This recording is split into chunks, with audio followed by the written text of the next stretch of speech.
Hi everybody, back to YouTube Cougar RT again. What I'm going to do today is I'm going to do a Y and H parameters, and I already upload my lecture note as the link just right here, and then I have a total 7 pages, and this usually going to concern about Y parameters and hybrid parameters. Let's get started with the Y parameter or admittance, which is or in the term of V and I is equal to I over V, right? Especially when you're working on parallel circuit. Instead of you want to find R total 1 over RT equal to 1 over R1 plus 1 over R2, you simply look at the admittance, which is Y total equal to Y1 and plus Y2. This is Y equal to 1 over R, or equal to I over V. Well, when you look at the circuit, you back to 2-port circuit, right? And then you have input port and you have output port. You have parameters. On the input side is the I1 and V1, and on the output side is have I2 and V2. Basically, you can write I1 in the term of V1 and V2, which is the I1 equal to Y11 multiplied by V1 plus Y12 V2. Whatever in front of V1 is going to be Y11, and whatever in front of V2 is going to be Y12. And you will also be able to write I2 in the term of V1 and V2, whether I2 is going to equal to Y21 V1 plus Y22 V2. You will also be able to write in the matrix form. You have the current matrix, and you have our admittance or Y parameter matrix, and also the voltage matrix, like this one. You multiply back, like Y11 V1 plus the Y12 V2. You get back to the equation that I mentioned earlier, I1 and I2. You also be able to write Y11 in the term of I1 and V1. Definitely you know that our admittance is going to be the ratio of I and V, right? So you all have a Y11 equal to I1. You have subscript 1 for I1 and the second subscript to be V1. For Y12 you also have I divided by 2. Y21 you also have I divided by V. They all have I divided by V. So for Y21 you have I2 divided by V1.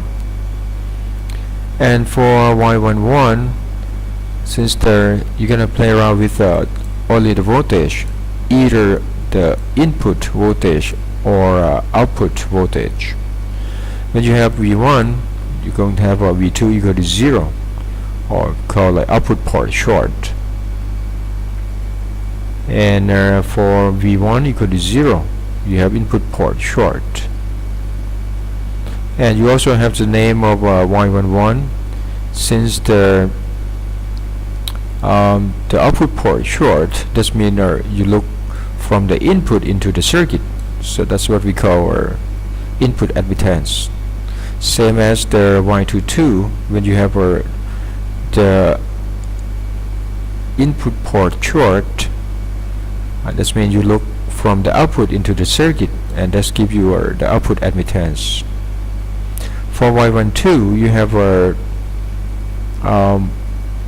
V1 equal to 0, so that means you look from the output into the input, so that's what we call reverse transfer admittance.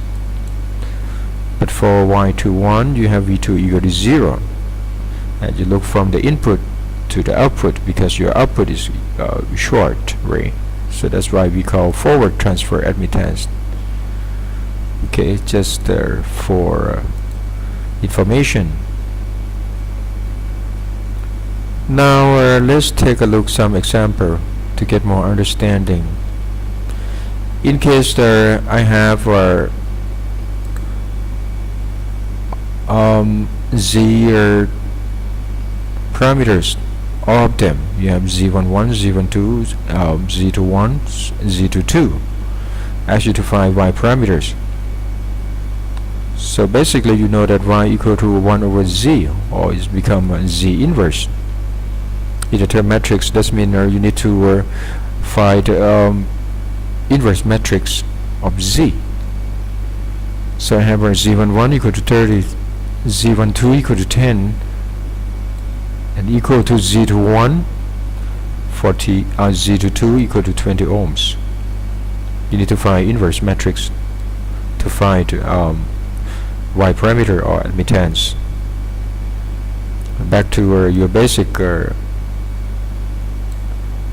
understanding about how to find inverse matrix. That's going to be equal to, in case this one is the z matrix, it's going to be z adjoint divided by a determinant of z.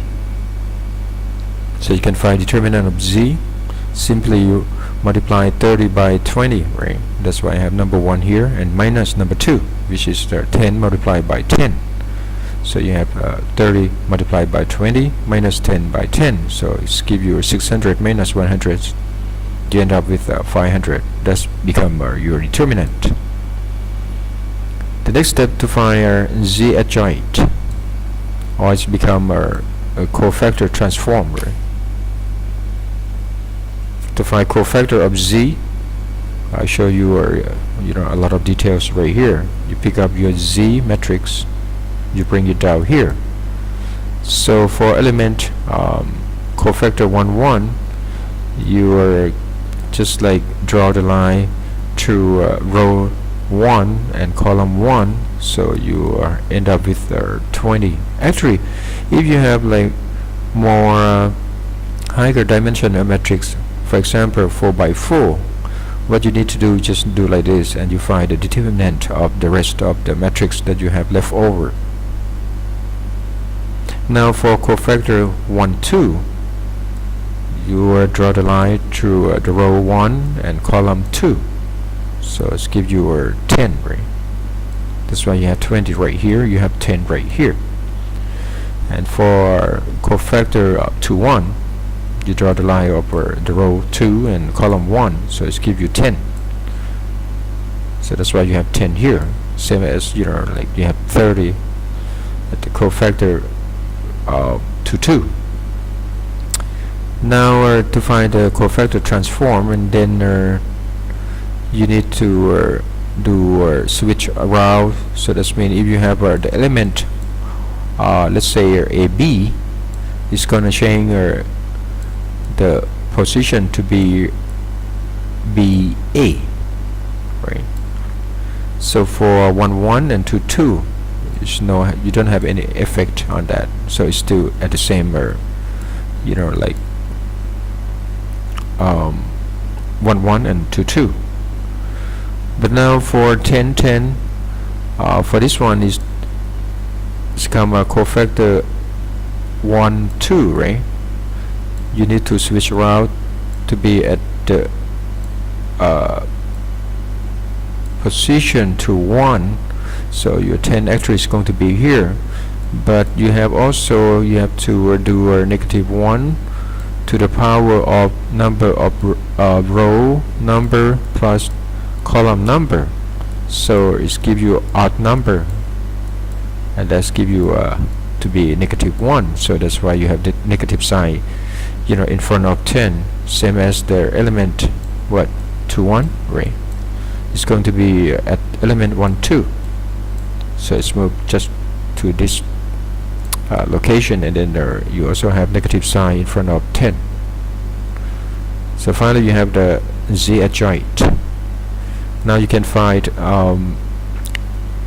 admittance, or your y parameters, which is equal to 1 over the Z inverse equal to Z adjoint, right? Which is you have right here, and divided by our determinant of metric Z, which is 500. So let's give you our Y parameters. Now look at some circuits to have more understanding. If I have the circuit like this, you have the input port and you have the output port. You have the current I1, you have the voltage V1 at the input, you have the voltage V2 at the output, and you also have the current I2 flowing from the output into the circuit. You have a YB admittance connected like this.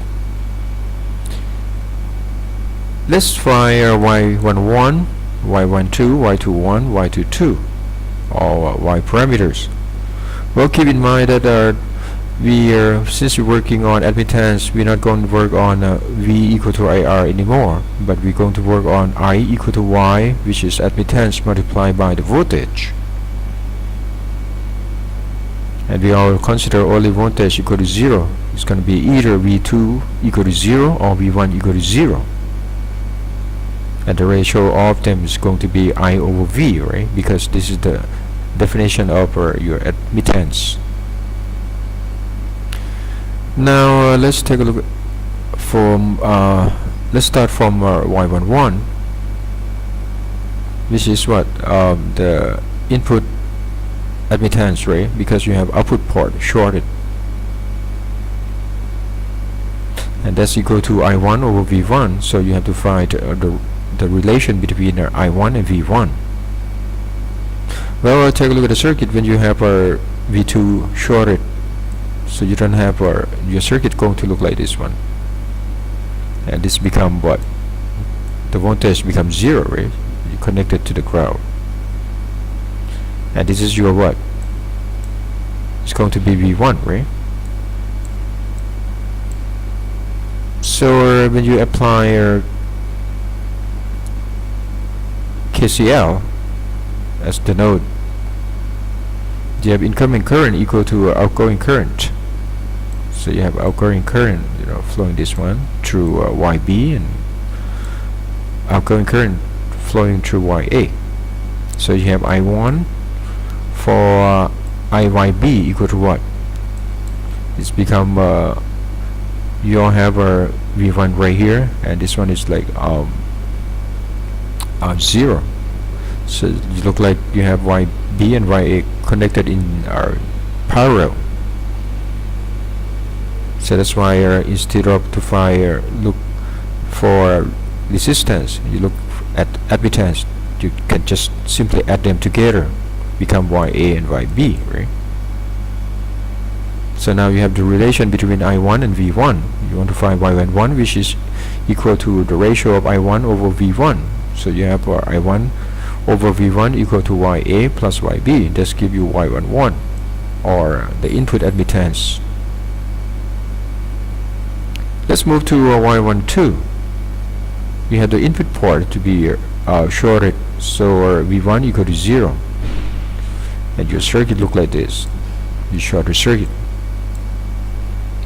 Of course, the voltage at this point to be 0, and at this point to be V2. YB and YC are in parallel, right? So it's going to be same, right? Easy to analyze. So you want to find relation between I1 and V2. I1 simply become what? You have a V2 here, and you have the ground 0 right here. Since your current flowing from the lower voltage to the higher voltage, you need to put the negative sign in front of YB multiplied by Y2, which is give you Y1, right? Oh, I1. This is V2, this is the 0. So your I1 equal to YB multiplied by V2, but you need to put negative sign because again, the current flowing from a lower voltage to the higher voltage. So you can find the ratio of I1 over V2 equal to negative YB, right? Which is give you a Y12. This has become what? Since V1 equal to 0, you look from the output, so it's become a reverse transfer admittance. Now for Y21, what happened? You want to find the ratio of I2 over V1 when you short your output, which is V2 equal to 0. And this is simply give you what? The term of the forward transfer admittance, right? Because you look from the input to the output. And your I2 same, because there you have a V2 shorted, so this one become what? 0, right? And this one become what? The voltage V1, right? At the input port. So you want to find the relation between V1 and I2. I2 simply equal to YB multiplied by V1, but you need to put negative sign, right? Because I2 flowing from the lower voltage to the higher voltage. So you have the ratio of I2 over V1 equal to negative B, same as Y12. Now for Y22, we short the input voltage. Simply you look from the output, so this gives you in the term of what? The output admittance, right? So you need to find the ratio of I2 over V2. This one is 0 because V1 equal to 0, and this one is V2, right? The relation between I2 and V2 become what?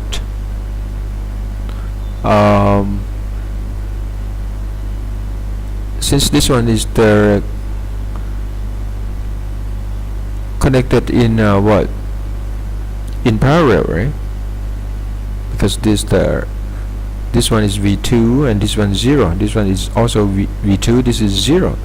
Let's get back to the same thing. So our I2 equal to YB plus YC because connected in parallel, and then multiply by V2.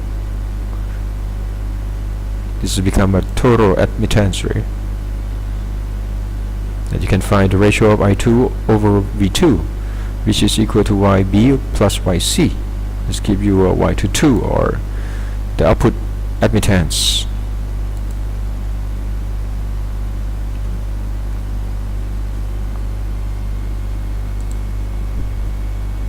Let's see more examples. We have the circuit like this. We have the input port, and this is the output port. Same, you have V1, I1, then you have V2, I2. Let's find Y parameters. Y11, Y12, Y21, Y22. Look at the definition. When you short your output port, V2 equal to 0, so it's look like this one is shorted to the ground, so your circuit look like this. The relation between I1 and V1, what? This is V1, right? And this is 0 because it's shorted to the ground. So your I1, I equal to Y multiplied by V, and the current already flowing from the higher voltage to the lower one, so you don't need negative sign. So your Y of our inductor has become 1 over J50, right? So this is give you a negative J over 50. I mean the ratio of I1 over V1. Now for YI2, when you shorted the input port, you need to find the relation of I1 and V2. This your circuit look like this because we went shorted to the ground, so this one is becomes 0 and this one still have like the voltage to be V2.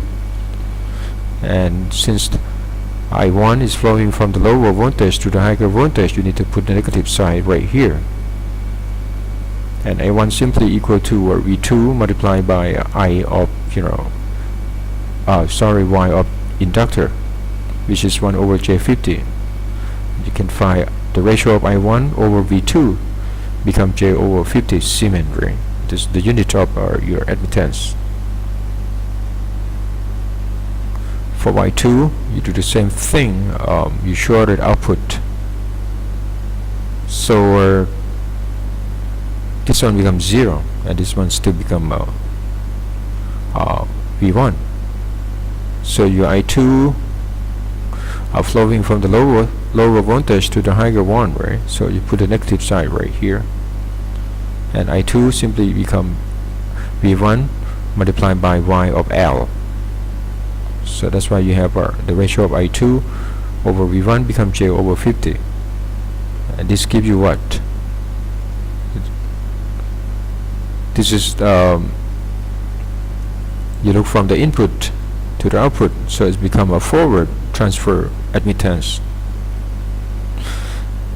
And now for Y22, you shorted the input port V1 equal to 0. So this one have the voltage 0, and this one still have the voltage to be V0. And your I2 is flowing from the higher to the lower, so you don't need to put the negative sign, you just put the positive sign. Your I2 simply equal to V2 multiplied by YL. So that's why you have V2 divided by J50, and you can find the ratio I2 over V2 equal to 1 over J50, which is give you a negative J over 50. Alright, so this gives you what the output admittance, right?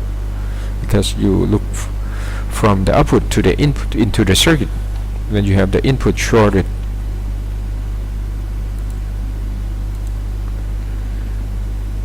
Now if all y parameter is given, ask you to find the V2 or the output voltage when you have the input voltage or the supply voltage at the input to be 5 volt, and you connected resistor 100 ohms at the output port, or port number 2.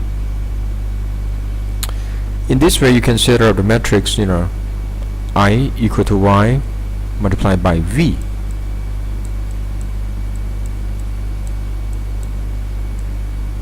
You look for V2, right? And you know our Y matrix already. So you have 4 unknowns: I1, I2, V1, V2. So you need to get rid of some of them to find V2. You have 2 equations, so you need only 2 unknowns. So this one dropped to 3 unknowns, right? Because given the V1 to be 5 volt. What about the other one? Well, since you connect a 100 ohm resistor to the output port, just look like this. Your I2 is equal to what? Negative V2 over 100, right? So that's give you I2 in the term of V2. So your unknown drop to 2 unknowns instead of 4. It's become negative sign because the current flowing from the lower voltage to the higher one. For the first one, when you do the first equation, 20 over 1000 multiplied by 5 plus the 0 multiplied by 2 equal to I1. You don't need to care about I1 because you're looking for V2. And the second equation, you already have one unknown, right? You have one equation, it's only V2. That's what you're looking for. So you multiply 100 by 1000 over 1000 by 5 plus 40 over 1000 by V2, and that's give you a negative V2 over 100. And you rearrange the equation. You have V2 right here, and then you end up with V2 equal to negative 10 volt. Alright, you can work this out by yourself, just about the math.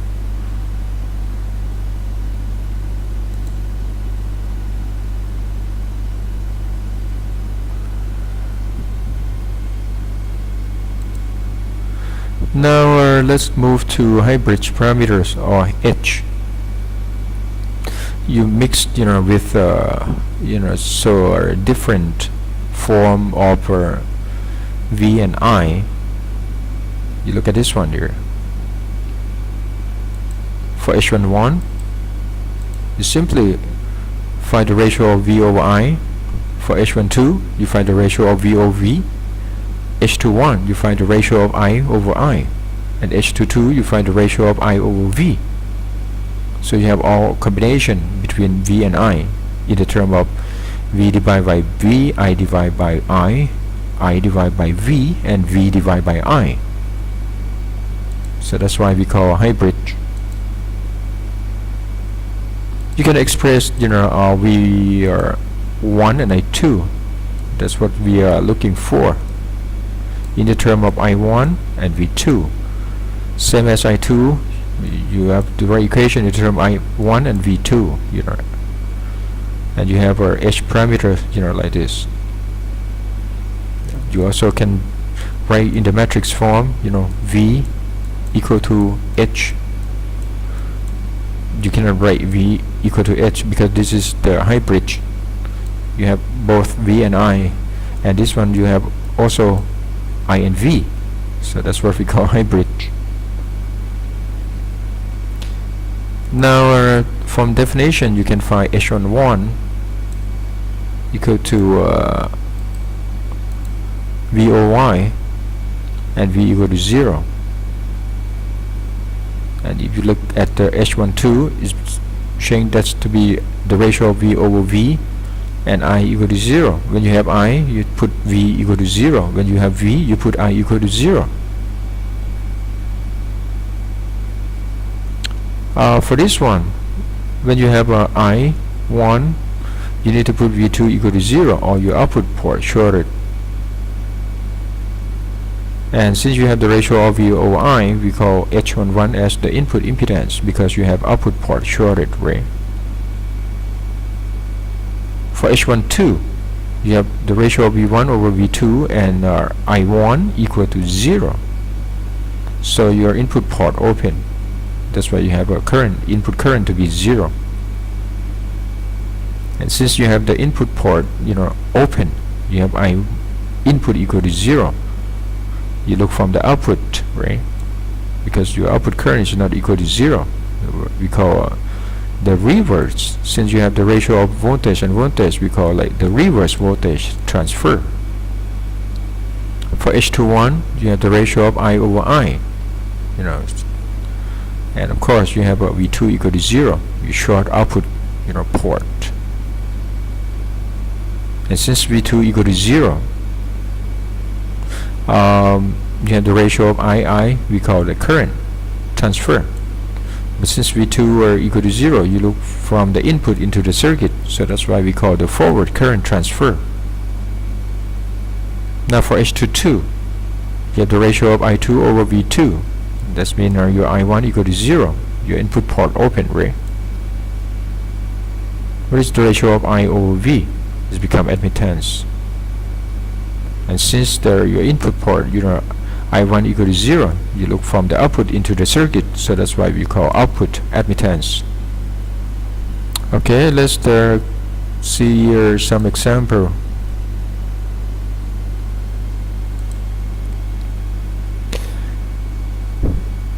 We have a small signal model for standard CMOS amplifier like this. Ask you to find H parameters. You have RE, you have RD, and you have GM V1. This is the current source, right? V1 multiplied by GM is conductivity, or instead of V1 divided by RM, that's the resistivity, right? Same, you have input port, you have I1 coming in, you have V1 input voltage, and you have I2 output current coming into the circuit, and you also have the output voltage to be V2. Well, you can do two ways. One, you can write V1 in terms of I1 and V2, right? Since at the beginning I already talked about for hybrid parameter, you can have two equations. V1 equal in the term of I1 and V2, which is V1 equal to H11 I1 plus H12 V2. And you also later on you have what, I2 in the term of I1 and V2, right? So whatever you have multiplied by I1, if you can find equation V1 in the term of I1 and V2, whatever multiplied by I1, that's give you H11. Whatever multiplied by V2, that's give you H12. Now let's apply KCL at the node A. Have our incoming current equal to outgoing current. What is your incoming current? You have I1 and GMV1, right? Outgoing current is flowing through RE, which is equal to what? V1 over RE, right? So what you're looking for, you want to find the relation of V1 depend on I1 and V2. But this you have only V1, right? Doesn't matter, you can rearrange the equation. Just give you V1 from this equation. V1 equal to this one in the term of I1. It's just about the math. Since you have no V2, you just plus like 0 V2. And since V1 equal to H11 I1 and plus H12 V2, so this is I1, right? And this gives you H11 and this gives you H12.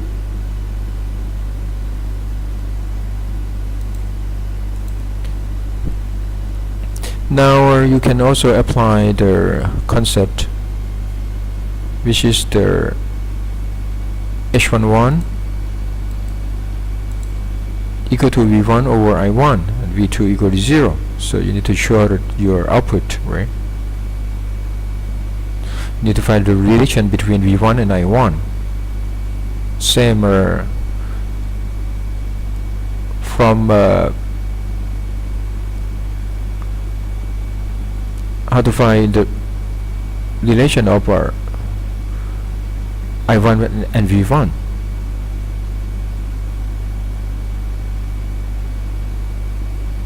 You short your output. So let's see your V1 and I1. You can see the voltage drop across RE equal to V1 multiplied by I that's flowing through RE, right?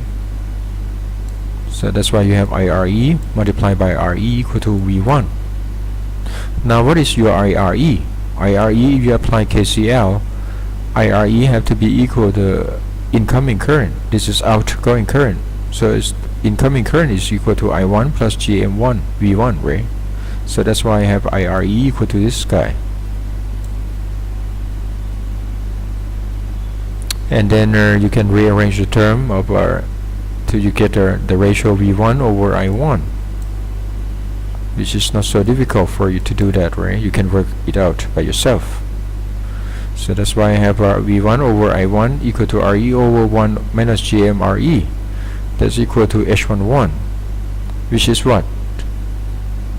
This is the input impedance, right? You have the ratio of V over I. E over I. Let's give your impedance, and since your output is equal to 0, so that's why you have a look at the impedance from the input into the circuit.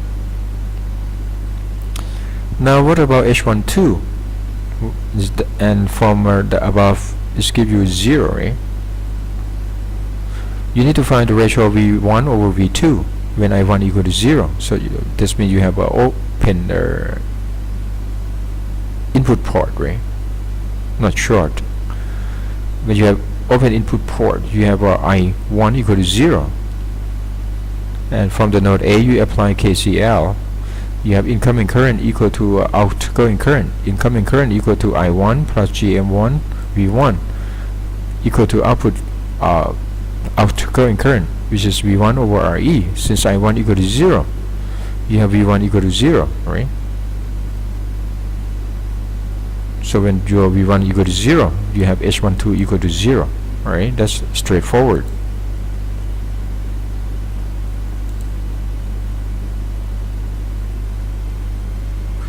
Let's move to page number 6. Now we look for what? H21 and H22. you can write I2 in the term of I1 and I2, and that's where you can find H21 and H22. Now from the node B, as you to remember, you apply your KCL. You have the node B, you have the current source, which is equal to GM V1, and then you have incoming current I2, right? And then you also have RD, and you have output voltage to be V2, right? So incoming current equal to outgoing current. Outgoing current equal to GM V1 plus V2 divided by RD, right? And incoming current, which is I2. And now you want to find I2 in the term of I1 and I2. You already have V2, you have I2, but you don't need V1, so you need to write V1 in the term of I1. From the previous equation, you have the relationship of V1 equal to RE I1 over G1 minus GM RE. So you just plug in V1 in the term of I1. So I have GM RE multiplied by I1 divided by 1 minus GM RE plus V2 over RD. That's give you I2.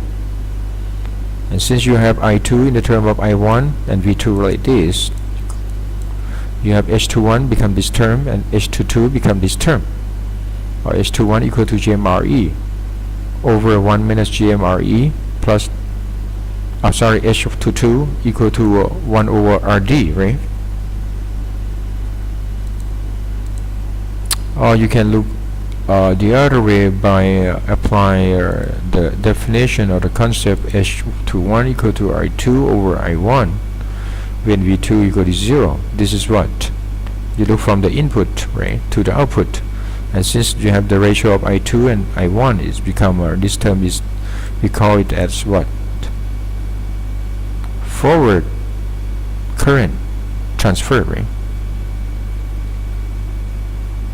You want to find ratio of I2 over I1.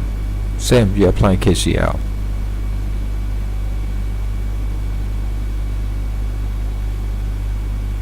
For the node A, you have incoming current equal to outgoing current. So I1 plus GM1 V1 equal to V1 over RE.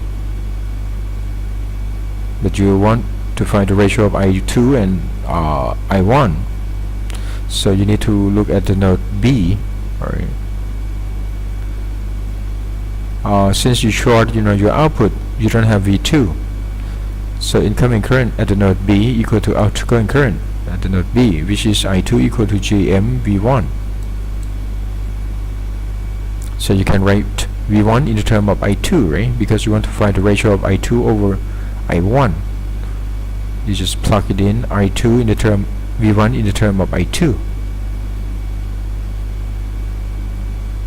Alright, you can work this out by yourself.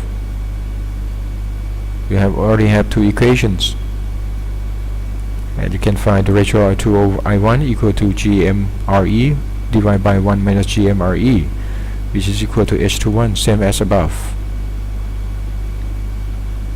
For H22, you want to find the ratio of I2 over V2 when the input port open, right? I1 equal to 0. So that's why you have at the node A, you have I1 equal to 0, so you have incoming current equal to outgoing current. You have GM V1 equal to V1 over RE.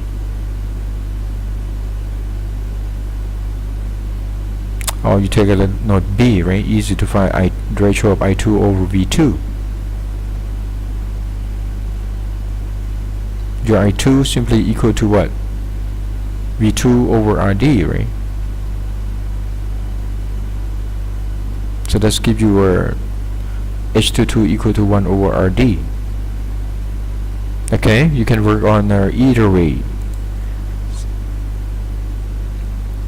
Now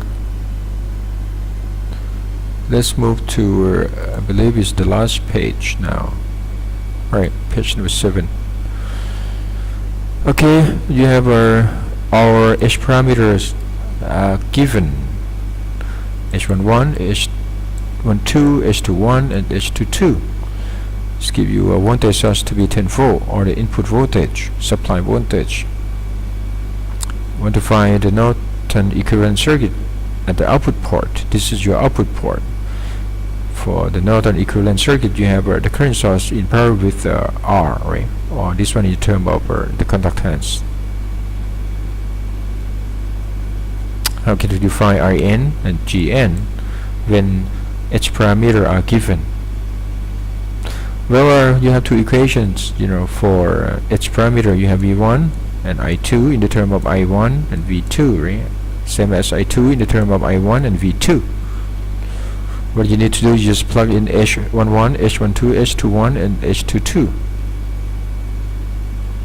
And V1 also given, just give you 10.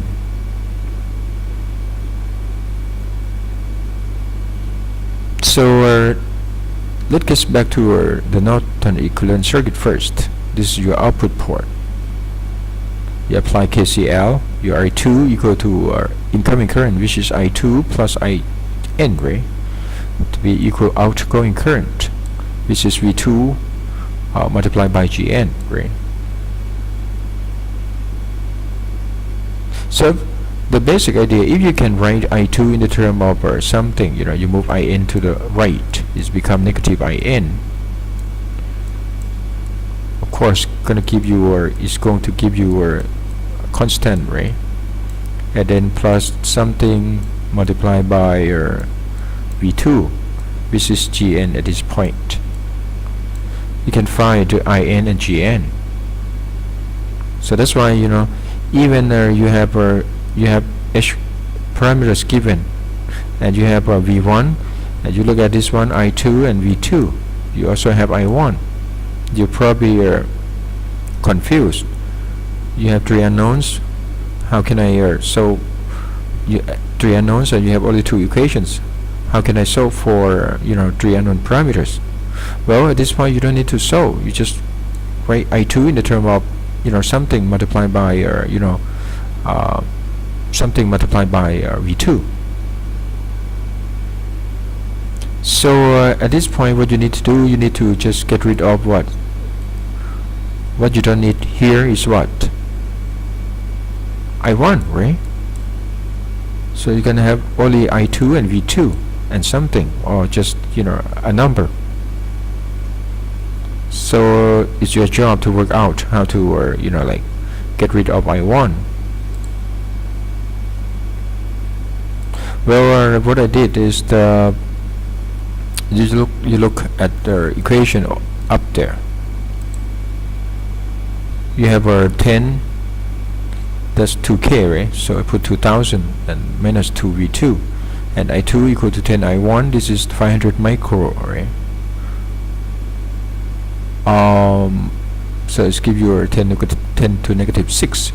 So if I want to get rid I1, this is 2000. I just simply multiply equation 4 by 200, right? It's going to give you the same coefficient of I1, and then